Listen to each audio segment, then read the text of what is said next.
আমাকে ভালোবাসতে হলে এমনভাবে ভালোবাসো যেমন ভালোবাসো নিষ্পাপ কোনো শিশুকে, যেমন ভালোবাসো কোনো ফুটন্ত ফুলকে, যেমন ভালোবাসো রঙিন প্রজাপতিকে, ঠিক তেমনি করেই ভালোবাসো আমাকে।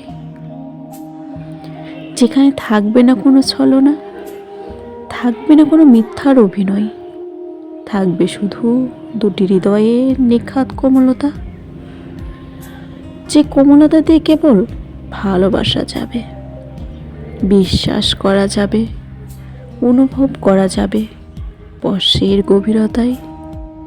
যেখানে থাকবে না কোনো পাপবোধ, থাকবে না অহংকারের গ্লানি, থাকবে কেবল ভালোবাসা আর কোমলতায় ছুঁয়ে থাকা এক নিখুঁত পৃথিবী।